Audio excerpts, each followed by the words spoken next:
I see America not in the setting sun of a black night of despair.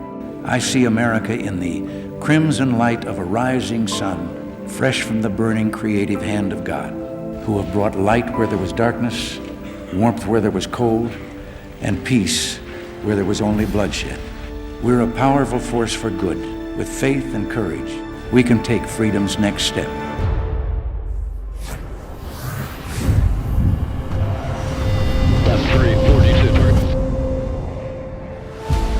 The United States of America has an advantage that no autocracy can match.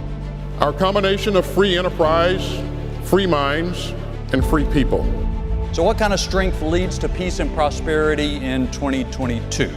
Well, national strength obviously includes a robust economy, innovative diplomacy, trade policy that reflects our strategic interests, among other things. And to me, it's making it clear to China that they can't violate the laws of territorial sovereignty is why Taiwan matters, because we want the Indo-Pacific to remain stable and free.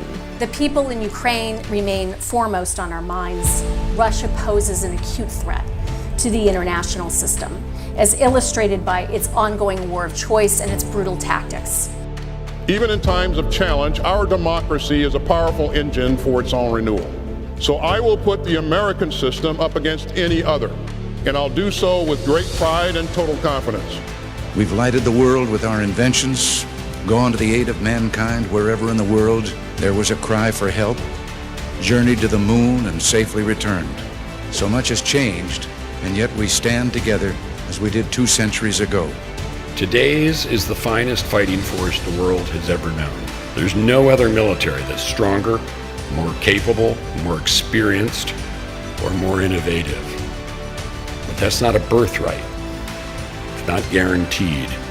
We can't take it for granted in the 21st century. We have to earn it again and again. It is time for us to realize that we're too great a nation to limit ourselves to small dreams. I do not believe in a fate that will fall on us no matter what we do. I do believe in a fate that will fall on us if we do nothing.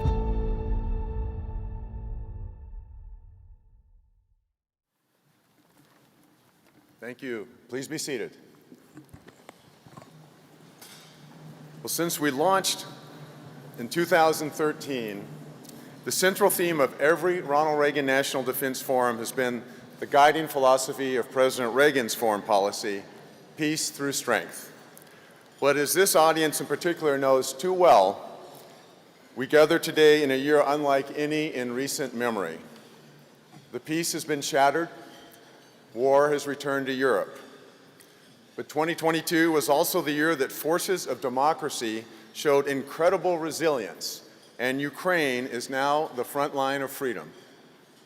A few months ago, the Reagan Foundation was proud to announce that President Volodymyr Zelensky would receive the prestigious Ronald Reagan Freedom Award. And we look forward to the day we can present that in person in a free Ukraine.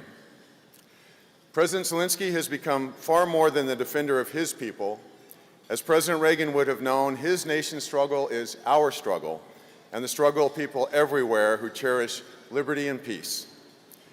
And Europe is not the only place where peace is threatened.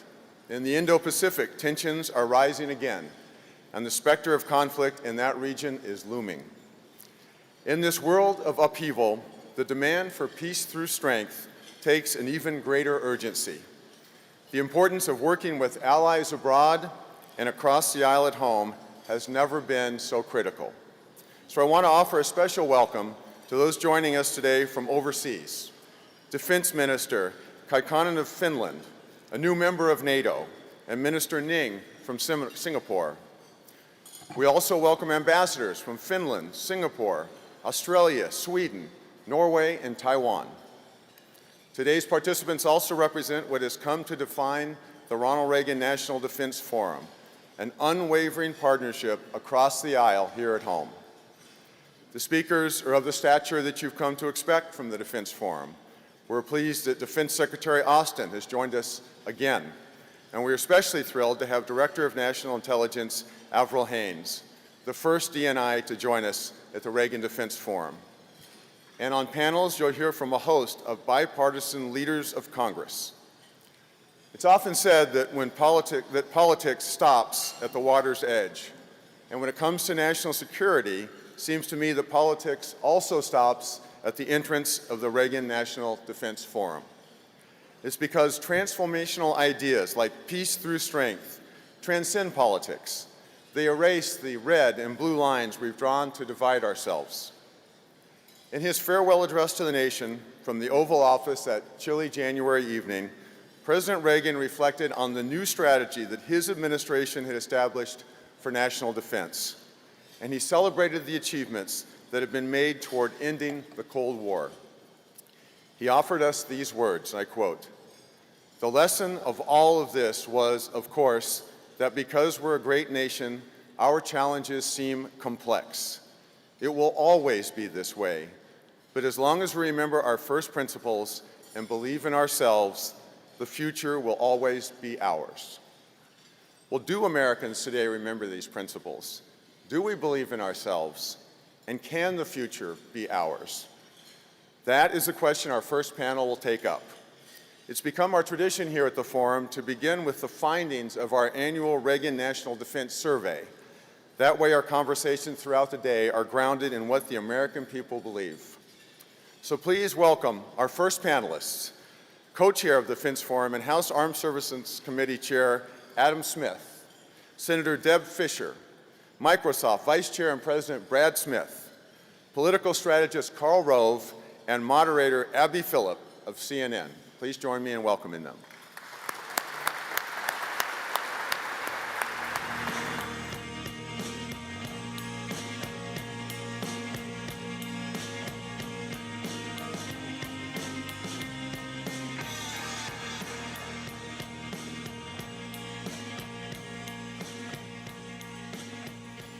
Good intro there. Careful. All right. Good morning, everyone. Good morning on this beautiful Saturday morning. It's a pleasure to be here with all of you and to be joined by these great panelists. We have a few recidivists here on the stage who've been a part of this panel before. Brad Smith, Chairman Smith, and Karl Rove have all been here. Senator Fischer, you and I are the newbies. But welcome to the very first session of this year's Reagan National Defense Forum. In recent years, as Fred noted, the forum has opened up with a discussion of this year's survey and the views of the American public, just to give us some perspective on defense and national security conversations that will take place throughout the day. This survey is now in its 5th year, and everyone where you are seated, you have received a pamphlet that includes the results of the survey, and you can also find it online. If you open up your RNDF app, there will be a link in the top right corner, a button in the top right corner that will take you to the results of the survey. I do want to start with our very first slide, which takes a look at this broad question that I think will guide a lot of our discussion, especially in light of the challenges that we face as a nation.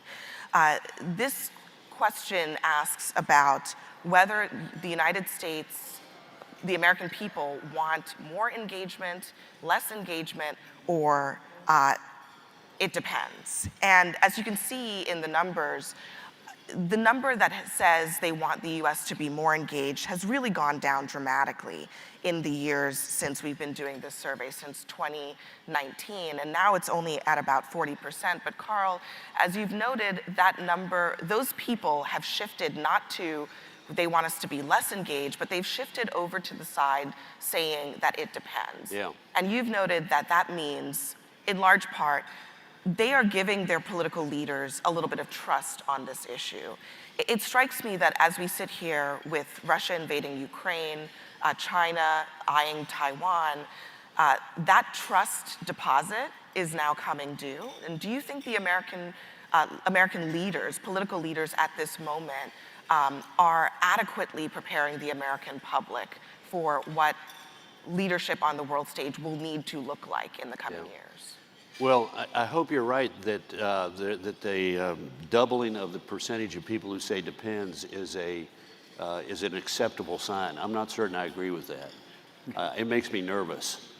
What's interesting is we go from 50% saying more engagement 3 years ago to 40% today. That's a 10-point drop or a 20% decline in the percentage of people who say we want to be engaged. And as you say, they're not going to, less engaged, but being in depends may be a precursor to ending up in less engaged, unless our leaders make it clear to people what the stakes are if America withdraws from the world stage. And you see this in a lot of questions in the poll, where people have an instinct that America needs to be engaged, like in Ukraine, but there's also a hint, more than a hint in a lot of places, that the American people's attitudes are becoming slightly more neo-isolationist. I looked at the crosstabs on this. What's interesting to me is look at the sources of strength for the percentage of people who say we ought to be more engaged. It's men, it's people 45 to 64, 65 plus, in fact, 51% of people 65 plus say we ought to be more engaged. It's college graduates, post-college graduates, of which they're fortunately only a small percentage of the American population, 52%. But the less are Republicans at 39, and the young. If you are under the age of 45, particularly if you're under the age of 30, you're significantly less likely to say more engaged. And you may be in the depends category, or you may be in the less engaged. But I worry that this is a precursor that we ought to pay attention to, and our leaders on both sides of the aisle need to figure out how to address. At the same time that this trend is continuing, since everyone was gathered here at last year's forum, Russia did in fact invade Ukraine, and it really injected that issue into the forefront of the minds of Americans. And the survey this year asks about US support for Ukraine. And what we see in the survey is pretty robust support.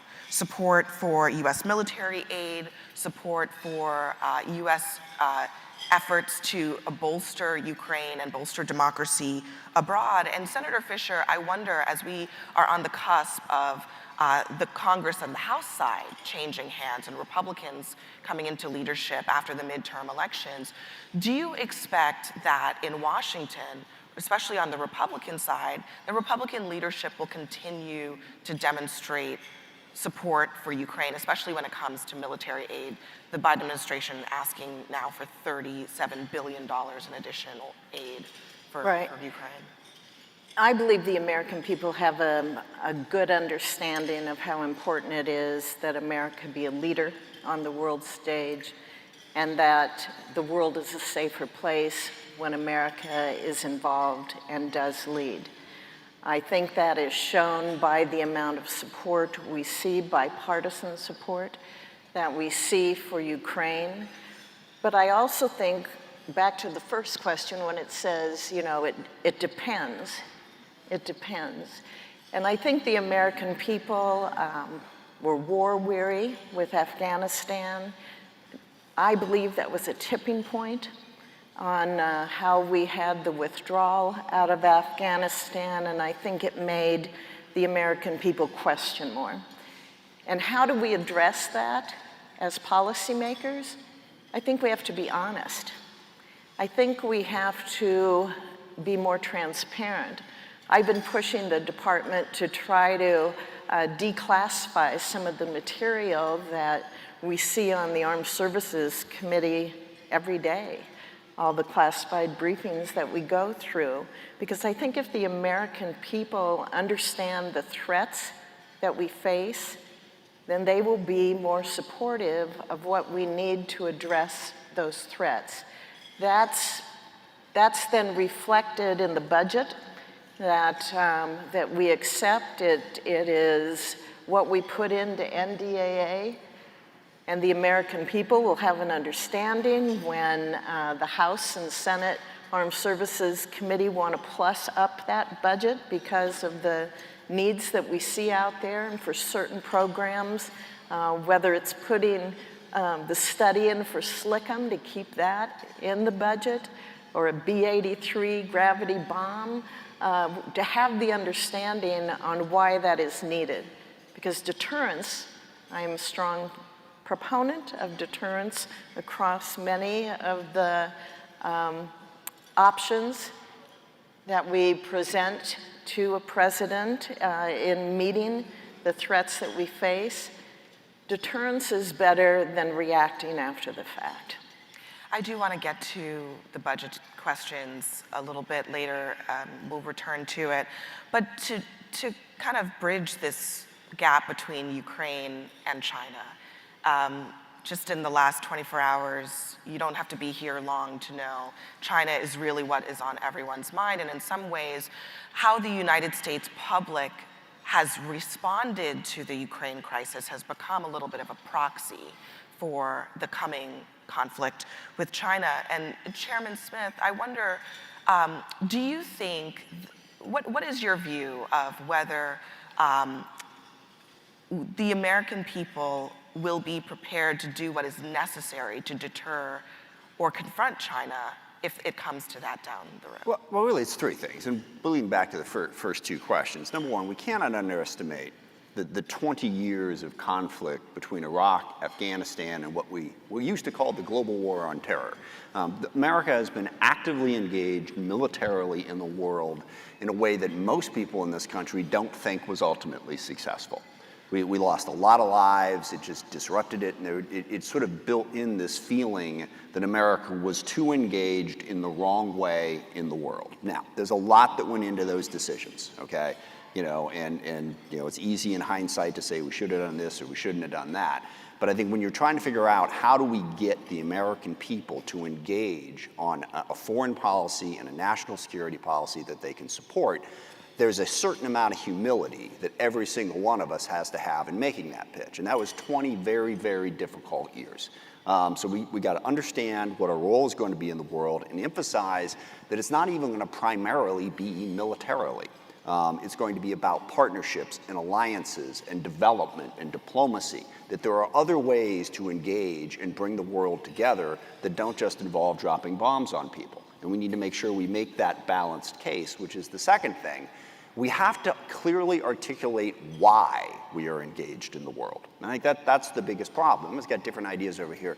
To me, it's crystal clear, which brings me to the third thing, and this is what Ukraine has done, is it has focused the mind.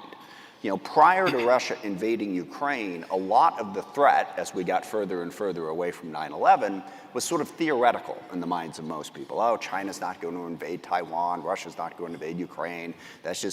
Now it's real. So now we have an opportunity to make the case to the American people, this is why we need to be engaged in the world.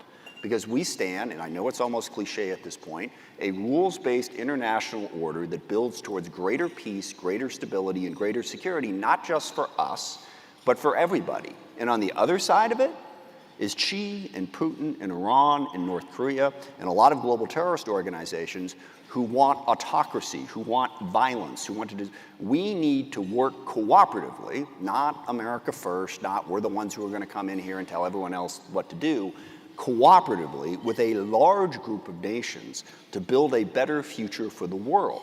We need to make that case, and I think that's the depends part. It depends on what you're doing. So if we can make that case and get the engagement, I think we can build support.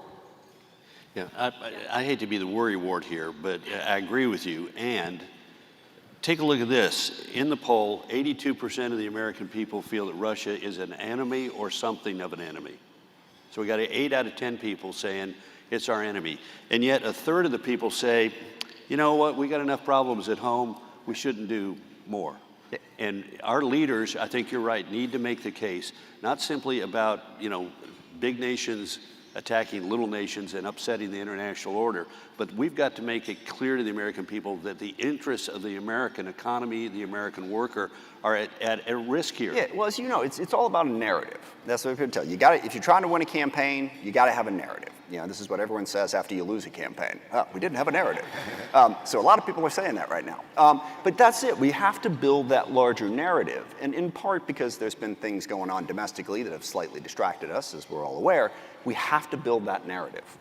I want to bring Brad Smith into the conversation on this Ukraine-Russia issue, because again, it's one of those moments where so much of what we are seeing happening on the ground in that conflict could foreshadow what is coming. And I know that Microsoft has been doing a lot of work on the ground in Ukraine, but also tracking a lot of the cyber activity and Russia's efforts to destabilize Ukraine, not just through bombs, but also through cyber incursions. Tell us more about what you all are seeing and what that can mean for other NATO nations, Poland, sort of almost a bystander in that conflict, but even the United States as we look further into the future.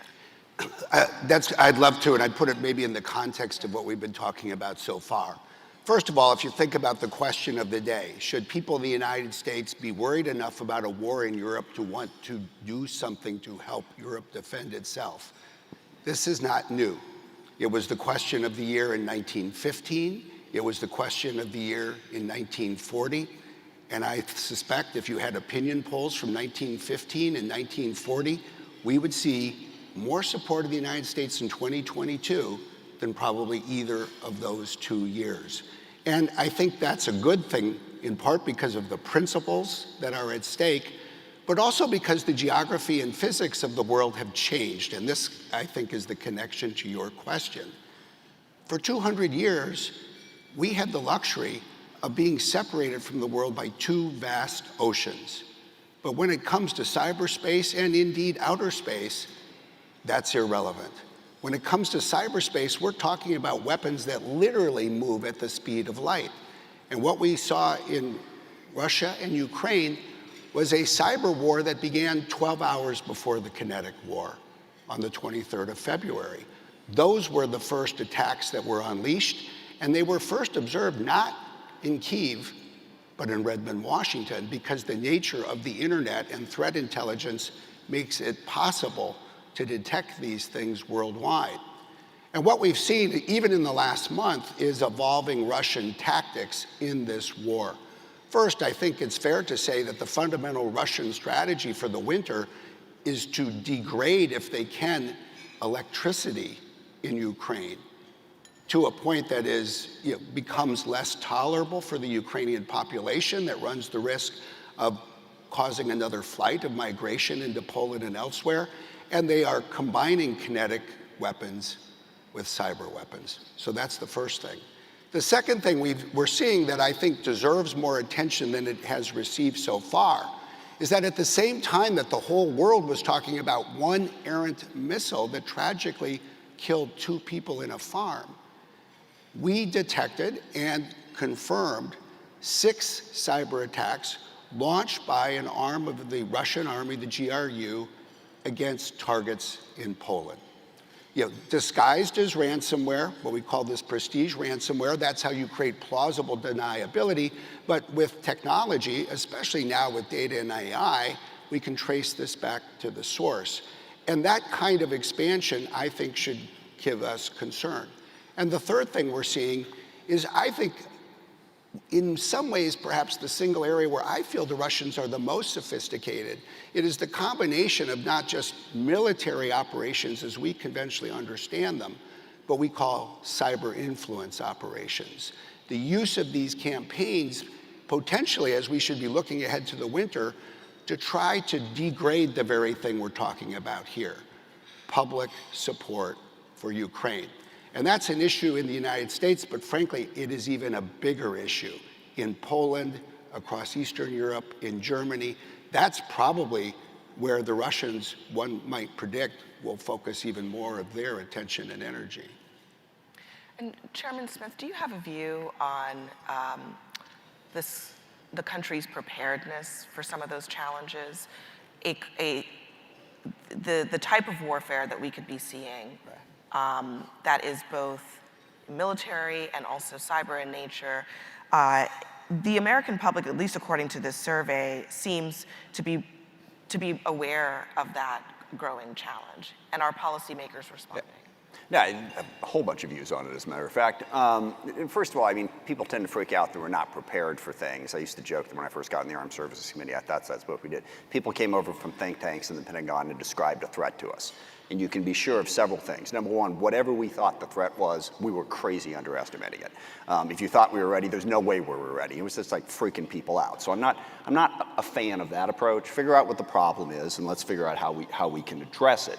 But I think when you look at the military, and Mac Thornberry is here, and he was a great leader on this before anybody else was, recognizing the change in the nature of warfare, how important information systems and technology are, what they now JADC2, Joint All-Domain Command and Control Awareness, basically making sure all of our systems communicate, and those information systems that Brad just talked about are protected. We need better information systems. And then what you're seeing in Ukraine, you need better missiles, better drones, and better missile defense, and better counter-drone capability. We need to make investments in those technologies to be in a better position to fight the fights that are out there right now.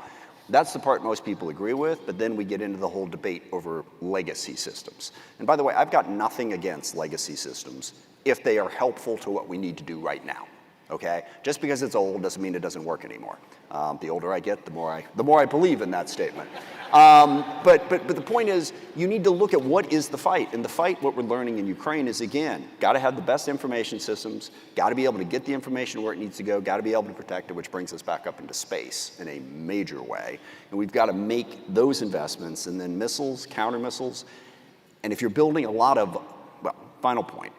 We used to have a very simple formulation, which was we have to be able to mass a whole lot of firepower in the place where we need it, which means big ships, planes. But now that firepower, as big as it is, as we've seen, is incredibly vulnerable to a very cheap missile, okay? So what do we actually need to build? We need to pivot to the asymmetric warfare that is now happening around those issues. And we are, I will say, and I think the Pentagon, through 3 administrations, should mention, I always think of Ash Carter as one of the first people who sort of had a vision of this, and incredibly sad his passing this year, but he was a real leader, and that continued through 3 administrations to try to make this transition to that type of warfare. But that's what we need to do to be in a position to deter the adversaries that we face. China being the big one. We've done the Office of Net Assessment. It's done a whole bunch of war games about how we weren't ready for it. We then built a plan and said, okay, well, what would it look like if we were ready? And what it would look like is a lot of those things that we just laid out, and we need to start investing in them and building them. According to the survey, 85% of Americans say that cyber warfare is among their top concerns. So the concern is there. The interesting thing in the last couple of years, Senator Fisher, has been, I think Americans are experiencing, some things that might have seemed esoteric in the past, let's say a chip shortage, and experiencing it incredibly acutely. And just as we pivot a little bit to this issue of China, it's really highlighted how dependent we are on technology that is made elsewhere. And I know that on a bipartisan basis, lawmakers passed the CHIPS Act, and there is a fair amount of bipartisan praise for that. But I think my question to you is, what's next? What else can be accomplished on a bipartisan basis that addresses a broad range of concerns, not just about military readiness, but about our economic readiness to compete with China? I think it's extremely important that we recognize that our adversaries didn't take a break when we did, and I'm speaking about our military readiness because that is a focus for me. They didn't take a break. We didn't make the investments. They kept investing. The Chinese have some good stuff, but they're making better things faster. And we continue to be behind. And we are not making the investments. Yes, the theater of war is going to change. And it puts, I think, more of a challenge on this country to be able to address what we will be seeing in the future.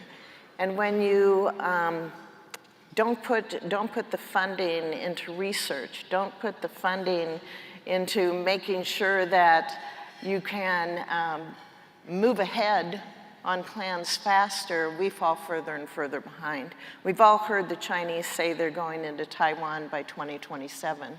Well, we have things that can be able to mitigate that. That may not be ready till 2030. The Chinese aren't just going to do military, as you said. They are an economic strength power. Other countries are worried about that, as everyone should be, on what can happen. We saw when Lithuania, for example, they've made some overtures to Taiwan. Well, what did China do? They had a de facto embargo on Lithuania then, and caused economic upheaval.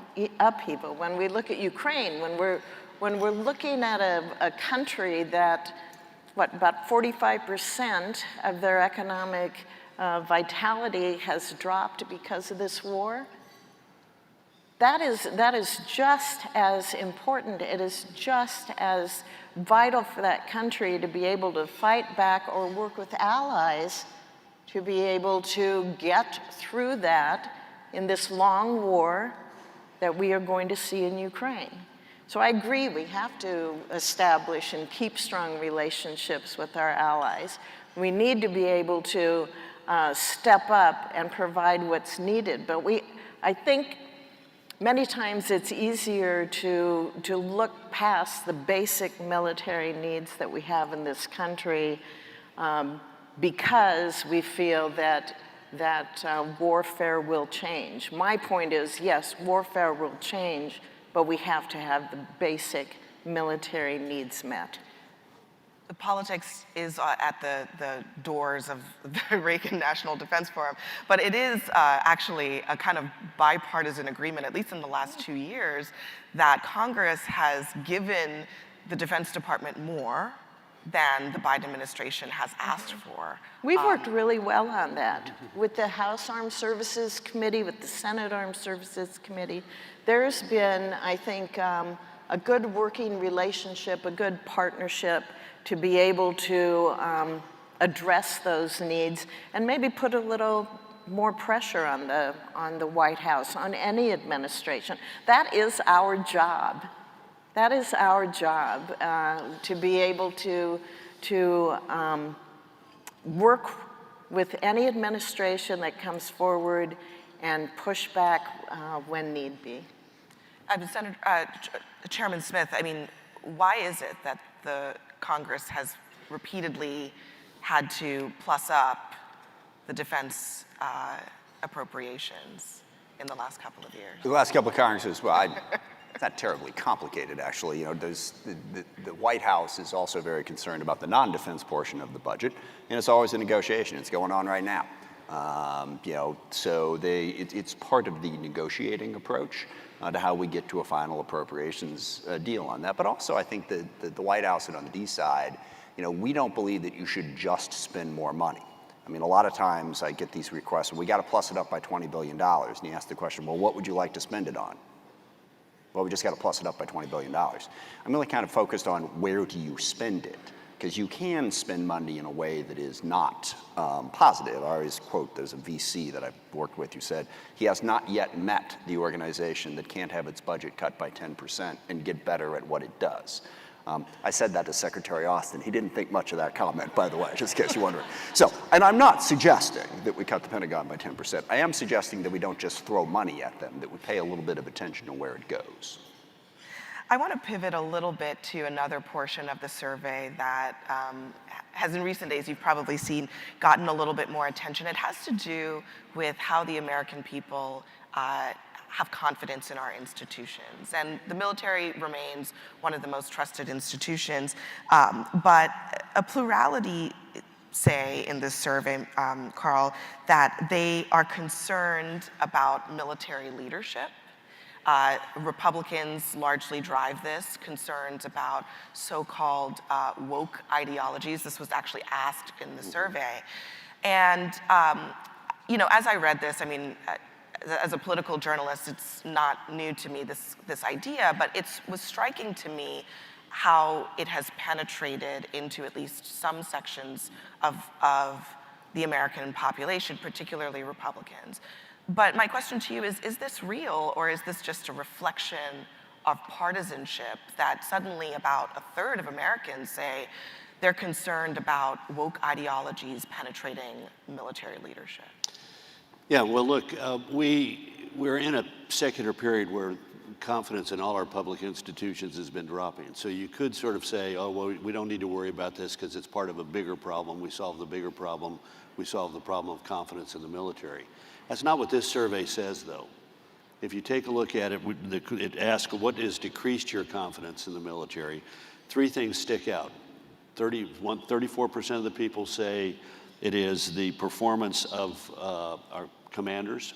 34% say it is overly politicized, and 30% say because it's got too much wokeism in there. And what's interesting is, if you look at these, they all have sort of similar groups that are above the average. That is to say, the groups that are driving this sentiment. Men, people age 45 to 64, Hispanics and Republicans all say that it's performance of our military commanders and our political leadership. Overly politicized, men, 45 to 64-year-olds, 65-year plus, postgraduates, and Republicans, starting to see a pattern here. Woke, men, 45 to 64, everybody, 65-year plus, college graduates, postgraduates, and Republicans.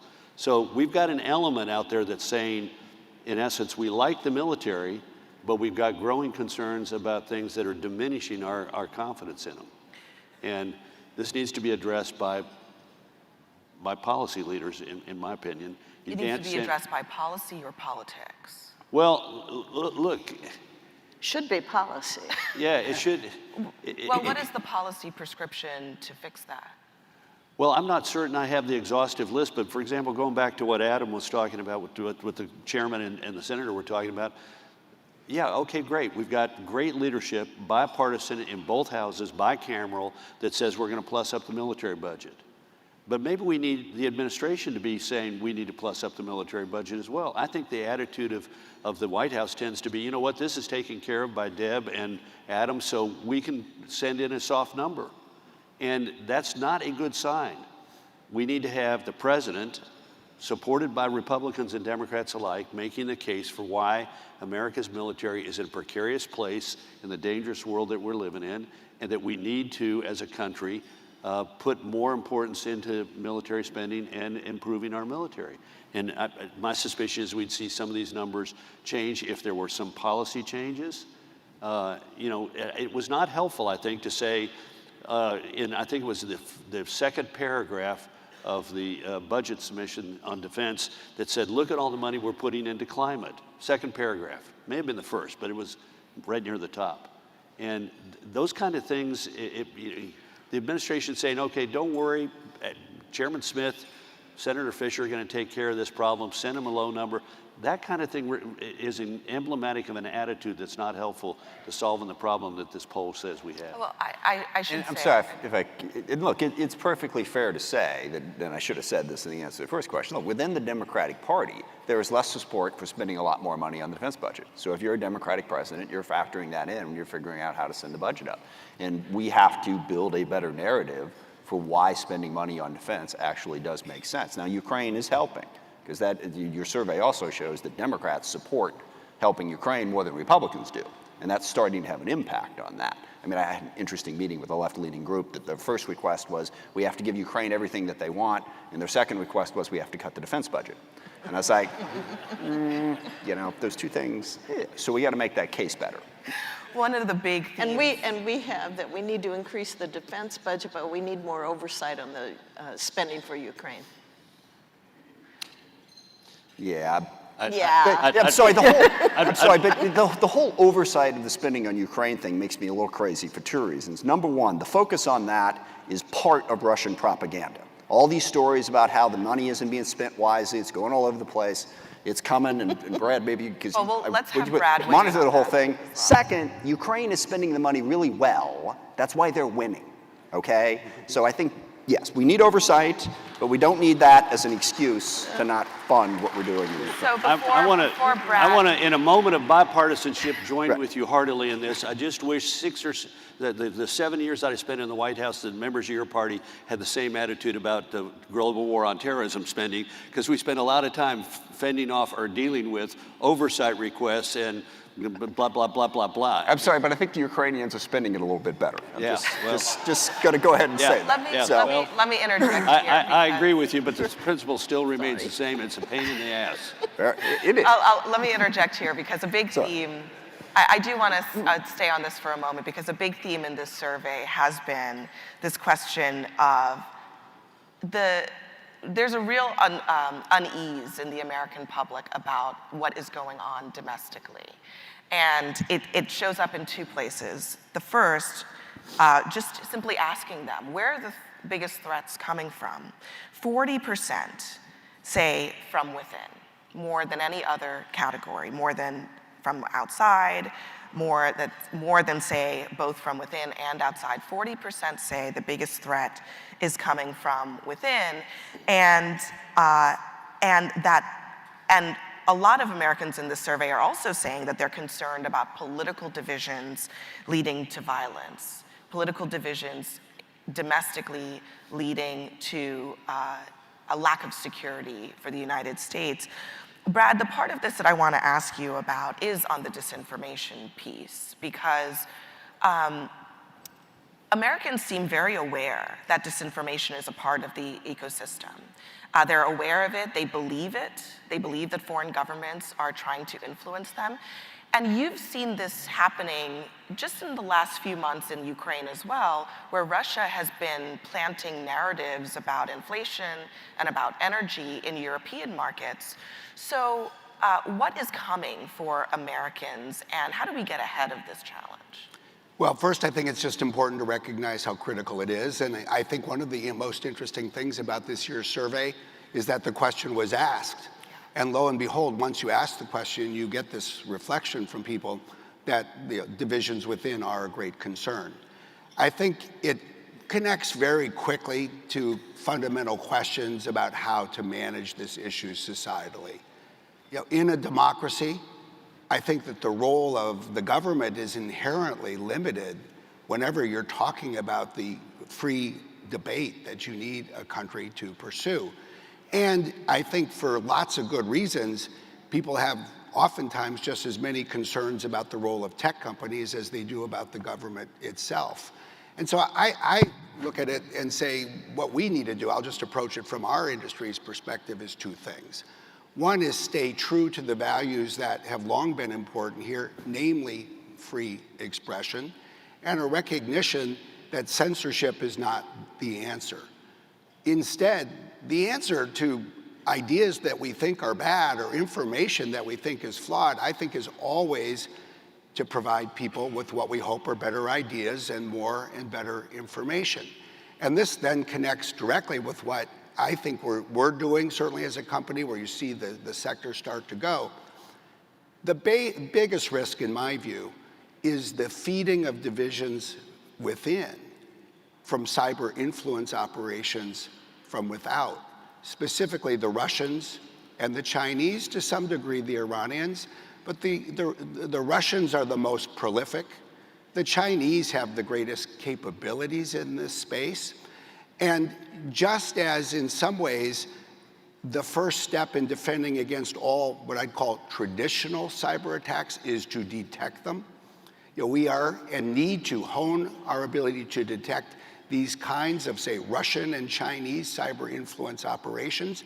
And one of the great lessons, I think, of 2022 was, in some ways, perhaps historians will say, the single most important thing that the United States government did was release its intelligence so that people in Europe would be forewarned about what was coming.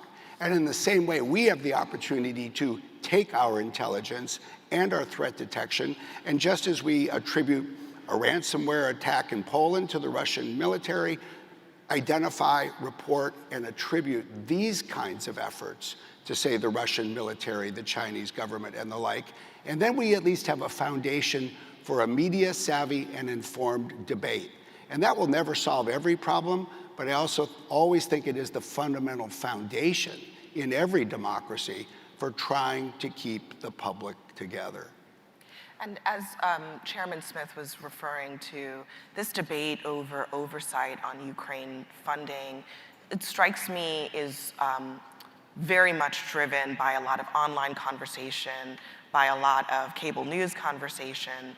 And I don't know if Senator Fisher, you want to jump in on that, but do you think that, that in the new Congress, that issue of wanting to curtail Ukraine funding is going to dominate? I think the challenge before us as policymakers, first of all, is to involve our colleagues in more classified briefings, in trying to gather more information so that they are informed and they don't buy into a lot of noise that's going on out there.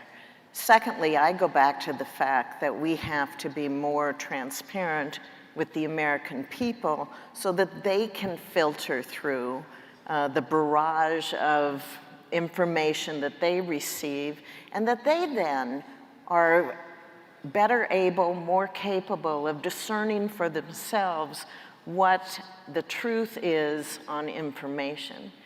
It's not going to, I don't think it's going to change minds on one side or the other for us to sit up here and say, this is what you should believe, this is what is happening. People have to have access to enough information out there, to enough solid news, the Walter Cronkite news, the solid news, to be able to make their own decisions with the facts that they have, so that they can do that. And as policymakers, we need to be careful of the rhetoric that we use in speaking to our constituents and to be more honest with them.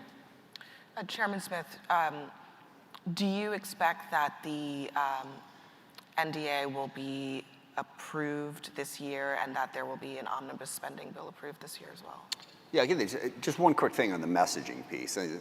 Brad hit it quite well. We need to get our message out there, and that sort of brings me back to that original point about we need to tell our story. And I think one of the things I've been really worried about, and Mac and I worked on this a lot when he was chair as well, the Smith-Mont Act. That's an inside joke, I won't get into that. But we've got to get our message out, okay? And I think what happens, during the course, and the Russians are doing all this and the Chinese are doing all this, I really agree with the Senator and Brad on this. It's like when you're running a campaign, they're running TV ads against us, they're doing those, okay, well, we have money and we have access to that too. Let's get our message right, and then let's get out there and let's start doing it. I think we have been slow for a variety of different reasons to develop and deliver that message as to what is our narrative about U.S. engagement in the world and the vision we have for that. And I think we need to be a lot more aggressive about putting it out there, and that is the best way to counteract what Russia and China and other people are doing. To answer your question, yes, we will pass the NDAA. I ask because, yes. Because the kind of broader questions about whether these funding decisions should be deferred into the new Congress, that is going to be weeks. We need to do our job, and this is a source of enormous frustration for me, so I'll try to, but we need to pass the defense bill, and we need to pass the appropriations bills. And there's all these insane conversations going on about, well, why don't we do that? Okay, it's great. Pass the defense bill, pass the appropriations bill. And you can do all that other stuff over there if you can, but if you can't, let's just do those two things and get them done. We are planning on filing the bill on Monday. There are a fair number of people who are trying to stand in the way of that, but as the Lord is my witness, we will file the bill on Monday, and we will vote, and we will pass it this week, one way or the other. And we need to do... And we need to do the same thing on the appropriations bill. I'll just make one point that I've made to a lot of people. I think part of what gets us in trouble is we wait so long to start. And this is like my mantra for the last couple of years. I think it's a Sound of Music thing. The beginning is a very good place to start. And when you say, well, we can't sit down and negotiate because we don't know about this and we don't know about that. Well, that's why you're sitting down to negotiate. So you can get to the point where you do know about this and that. We wait and we wait and we wait and we do press releases and we do all this other BS. Sit down and start talking and start working it out, okay? And then you'll work out, you got 100% of things to work out? Okay, here's the 20 that you don't think you're ever going to be able to work out. Well, get the first 80 done. And then you can focus on that 20. We need to start the process on appropriations, all this stuff earlier. And that is my plea for the Senate to pass the defense bill, well, period. But before August would be great, because then we could get in negotiations and we wouldn't be sitting here in December wondering if we're going to get there. Sorry, that's just personal. The failure of Congress to pass the budget for the biggest enterprise in the world in a timely fashion is one of the reasons why the public does not have as much confidence in Congress and Washington as it should. And the efforts to get this in place and get it done is really critical to starting a long process of restoring confidence. People have watched this circus for years, and they see it as a circus. I commend you on your efforts, and by God, I hope you get both Ukraine funding and NDAA and a budget in place, because this is not how the world should work, and certainly not how our government should work. There is, I mean, I think clearly there's reasonable disagreements between the two sides on the approach to policy on a lot of this stuff. But I wonder, Carl, what you think about where we are on the rhetoric. There's so much agreement here in this room and on this stage on a lot of different things, but the rhetoric out there that is taken in by the American public and fed back to our lawmakers is very extreme. What can be done about that? Well, I've got a crackpot theory that the country's getting fed up. And we're at a point where a couple of things are going to happen. And we've seen it start to happen in these two different bodies. Last year, 3 major pieces of legislation were passed, not because the White House made it a priority, but because Republicans and Democrats said, you know what, screw it, we're going to get it done. We had John Cornyn and Murphy of Connecticut say the Uvalde killing is going to cause, the massacre in Uvalde is going to cause us to do something on guns. We had a freshman Republican from Indiana and a senior Democrat from Virginia say, you know what, we have a shared concern about us being too dependent upon foundries in Taiwan, on which the semiconductors, the new energy of the world depends, so we want to do something about chips. And then we had the Republicans and Democrats on the Senate Transportation Committee say, we got to reauthorize the Highway Trust Fund, as we do every 5 years. And while we're at it, why don't we see if we can't agree upon a reasonable amount of money for long-term investment in infrastructure that will make our country stronger economically. And all 3 of these things happen not because the White House said these are priorities and the president gives an address and we send our legislation up. It happened because members of Congress said, you know what, we're done. We're done with trying to get on cable news. We're tired of the food fights. Let's get something done. And I think that's happening. I think the other thing that's happening is, it's whether we know it or not, it's 1959 or 1960. We have Dwight D. Eisenhower, an admirable person as our president, but he was born before the turn of the century. He was born in the 19th century. And the American people said in that year, thank you, appreciate your leadership for our country, but we want to pick one of these 40-year-olds who's a veteran of the Pacific Theater, Richard Nixon and JFK, and for the next 32 years, we were governed by the greatest generation. And then along came 1992, and people said, you know what, we appreciate all you've done for the saving civilization and making America great, but we're going to turn it over to the baby boomers. And we're now at the end of a 32-year period of that. And so I think what's going to happen is that both of these things are going to break the logjam in Washington, make it A, more constructive, and B, mean maybe some new faces in 2024, because, I travel a lot, and people come up to me in the airport and say, where's the damn whiteboard? And but they also say, is this the best we can do? And what happened in these 2 chambers last year with these bills says to me it's starting to move in the Congress as well. And the attitude that you saw exemplified here today by a Republican senator and a Democratic House member, I think is emblematic of that as well. I'm sorry, I just say, I agree with most of that. President Biden deserves a lot more credit for all that stuff that happened. That's the only thing I'll say. I think having a president who is a legislator, who believes in getting things done, really helped. Yes, all those other people helped too, but don't think we can dismiss the White House for all the legislation that got done in the last 2 years. I think President Biden, he signed the bill, so he gets credit. But I remember he did a lot more than just sign it. I remember how many times he said, "Don't move the infrastructure bill because I want to get Build Back Better," and the House and Senate moved the infrastructure bill in spite of it. particularly. It is interesting to have a debate about who should get credit rather than who should get blame. I mean, That's that is true. a step in the That right is true. direction. I'll take it. I think it that's is a miracle, yes. steered in a positive direction. I do want to refocus us a little bit back to the sort of overarching theme for, I think, a lot of the conversations today. We've got a war in Europe, but a looming conflict in Asia. And I think a big question for all of you, and you can marinate on this in your individual ways, is as we sit here today, do our political leaders have the ability to mobilize public opinion and political will to actually face the challenge that is coming, which would be a conflict with China? So, Senator Fisher, my question to you is, given all the divisions that are in our society, do you believe that when the moment comes and an American president, whoever that is, has to go to the American people and say, this is what we need to do to combat China today, whether it is force or transferring weapons or doing something else vis-a-vis Taiwan, that they would be able to do it? I'm a pretty positive person, and I believe in the American spirit, and so I think we would be able to, but it just can't all of a sudden come out of the blue. We just can't look at the American people and say, China's bad, we need to do this. That's why we have to message.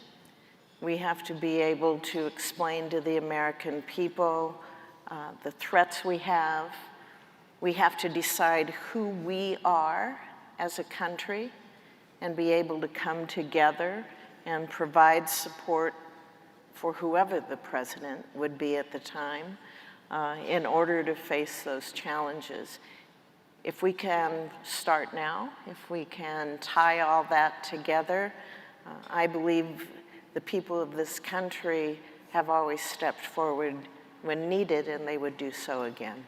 And Carl, the survey found that there's a lot of American support for political responses to the threat of China in potentially invading Taiwan, but that support drops pretty dramatically when you start asking them about things like sending military equipment or a no-fly zone or ground troops. Does that limit the U.S. policy options? Well, these are questions asked in the abstract, and we see a different side of this when we look at Ukraine, because their events, have sort of driven the American people into a position of support because they've seen it play out. The old saw, events are in the saddle and ride mankind, and events in Ukraine have done that. We've seen presidential leadership in the form of the Ukrainian president that has inspired the world, and the acts of the Ukrainian people have been enormously inspirational. What's interesting to me is the survey shows a lot of concern about China. Not as much concern about China as Russia, and you might expect that because right now we see the battle in Ukraine, but a lot of concern and growing concern about China. And again, I don't think it's because, and then there's a bipartisan consensus. There's not a political divide in this survey on China. And I think, again, events are driving it because we see China and hear about China and its authoritarian methods, and the American people have a gut instinct, a gut response to it that's very positive. And how political leaders can use that, draw on it in order to craft a bipartisan approach to China is I think, there. To me, one of the interesting things is that one of the number one issues in the survey is a concern about the theft of American intellectual property, and why we have not had, and now in 2 administrations in a row, a high-profile, concerted, bipartisan effort diplomatically drawing on countries around the world. The Germans certainly don't like their intellectual property being stolen, or the French or whomever. Why there hasn't been 2 presidents in a row, both of whom are concerned about China, who've led such an international effort to clamp down on these practices, is beyond me. But the survey says the American people are ready for leadership against China because they've already made their decision about China as they've made a decision about Russia. Brad, did you want to jump in on that? Well, yeah, and I think the real question, in my view, is do we have the political leadership that can address the biggest challenges we need to address so that we are prepared for whatever comes? And I just think from a technology perspective, there's three categories. First, we constantly need to renew the country's technological base. We have this enormous asset of, fundamentally the strongest, most innovative private sector. But one of the biggest political advances, I believe, this year, the one we're not talking about, was the piece in the CHIPS Act that creates a new technology directorate in the National Science Foundation, authorizes more than $5 billion of research for quantum information sciences, cybersecurity, 5G, 10 different fields, and then we'll flow that money through the nation's universities to renew that part of the innovation base. The second thing we need to do is obviously get the kind of supply chain security that we will need to confront any new kind of threat. We would just be so weakened if we faced the threat of an imminent war without the ability to manufacture what we need. That is underway. It's underway in the private sector. The Congress, government is providing resources to help in the CHIPS Act, putting some political pressure. It is a years-long endeavor, not months-long, and we're probably, in my view, not talking enough about the fact that you can't really just bring the entire supply chain back to one country. This, too, is an area where we need to have an alliance. And then the third great challenge is to take all of this technology and figure out how it can be harnessed in military applications. And in my view, the part of the conversation that deserves more attention is what it fundamentally means for procurement writ large. I would argue that from a technological perspective, almost every weapon is one of two things. It's either a jet or a jeep. And what do I mean by that? The jet was invented by the military, the P-38. The American public didn't even know about it until it had flown 100 flights, and it took more than a decade to go from military use to commercial aviation. The Jeep was invented in 8 days when the US Army in 1940 said it would need a four-wheel drive vehicle for a war in Europe, and American automakers created a prototype using off-the-shelf applications. The Cold War was won with jets, but now we need a lot more Jeeps, and we have the world's smartest people working with a procurement system that I think was fundamentally designed for the creation of jets in the 1950s. And if we could just step back and get out of all of the gobbledygook, because there's so much, and ask, how do you build a world to get more Jeeps moving from, say, the tech sector into the military at the speed that the Jeep literally did in 1940? Then we will be prepared the way we need to be. And to your second point, there's a very interesting question in the survey about what Americans believe will lead to the next conflict. And the vast majority of Americans say it's traditional things like fossil fuels, coal, and other energy sources. 68%, though, say it'll be new commodities like semiconductors and other advanced technologies. And as someone said to me yesterday, chips are the new oil. So getting Americans to understand that might be the next challenge. Chairman Smith, I'll give you the last word. What's next for you in your mind? What should be next on the agenda for Congress to tackle to best position this country for the challenges of the future? Well, actually, I think the big one is what Brad was talking about there. And actually, I don't know, 6 months ago or so now, there was an article in Foreign Affairs magazine that basically said, the Pentagon was built to run like the Ford Motor Company in the 1950s. It needs to be built to run like Apple in 2022. And making that transition towards what Brad just described, be able to get off the shelf stuff, to be able to take advantage of new innovative technologies quickly. I would say when it comes to us being able to build the defense that we need to have the deterrence that we need, nothing is more important than that. Whether it's, we don't whether build this ship or that missile or whatever, but building the system that can get us to embrace those technologies in that way, that is the most important transition that we need to make to be able to deter. And then back on the messaging point, when you said, can political leaders stand up to the American people and say, China's a threat? No, not just one political leader. We have the democratization of power now. In order to build that national consensus and coalition around engaging in the world and deterring a place like China, we need to use all of the levers out there. And the corporate world is going to be a key part of that, an amazing asset for the US. To have some of the best companies, the innovative universities, it's going to have to be collective. It's not one person dictating where it goes. We've got to build that support from the ground up. And then I'll agree with the senator's optimism. I think the country's ready for that. I think part of the problem is democracies are messy, okay? They just are, because everyone gets to say something. Whenever I'm pulling the defense bill together at the end, it's like, I wish I could just say, okay, this is what we're doing, leave me alone. But that doesn't work as well, okay? It doesn't. It's better when you bring in more voices, but you also have to get comfortable with a certain amount of discord. It's not the end of the world, okay? We're going to argue and fight. You're not going to get exactly what you want. That's okay. We're going to get through it. I think we will. I do think that we have the ability to pull people together, that we have the leadership, not just in politics, but in the business world and elsewhere, to really build that consensus and play the role that I think the U.S. has to play right now. Well, thank you all for joining us for this great discussion. And there might be discord elsewhere, but not so much on this stage for the most part. So thank you all very much, Brad Smith, Chairman Adam Smith, Karl Rove, and Senator Deb Phillips. Thank you. Thank you, Brad. Thank you.